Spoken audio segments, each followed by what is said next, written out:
Hello and welcome to more of this.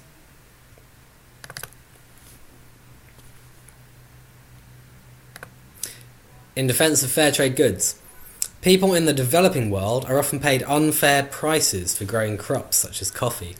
Large Western coffee buying firms have excessive bargaining power and are able to use their clout to get artificially low prices.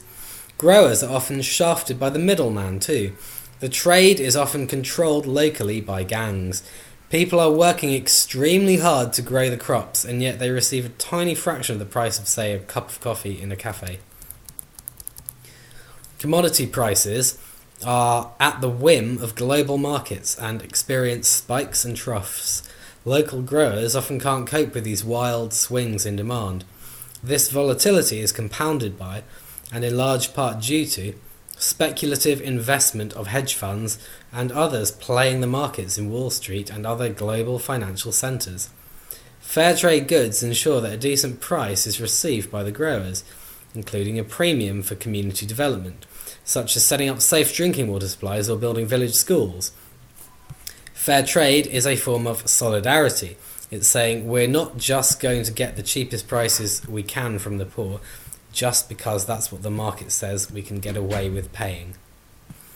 Often, the cost of paying the grower a fairer price is negligible for the seller of the final product, because far more of the final price goes on things like marketing and distribution, so they can easily do it.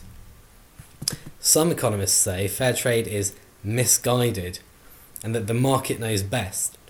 Well, the market in the real world is not a perfectly competitive market like you get in economics textbooks.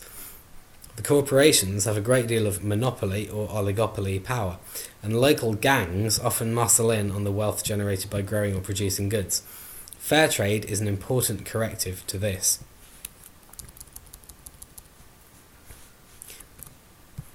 Some people say that fair trade is like a combination of buying a product from someone and making a charitable donation to them. Well, I'd say it's not charity, it's fairness. If someone is in a desperate situation, you can exploit them by paying them an unfair price, but that doesn't mean that you should exploit them. Rather than fair trade equals purchase plus charity, it's more like paying the normal price equals purchase plus stealing from them. Fair trade is a recognition that in many cases the market price is not fair because the market is rigged and the big players have uncompetitive bargaining power. Therefore, fair trade is a corrective to an unfair market.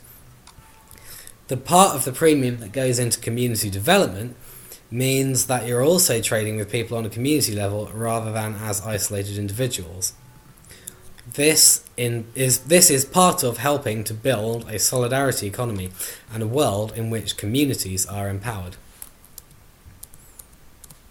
Some people write off fair trade as a hippie tax, i.e. dippy hippies who are too bourgeois or too pacifist to fight for global socialist revolution want to make cosmetic changes to their shopping habits to soothe their consciences a little bit, show off how right on they are, and feel a bit self-righteous, or something like that.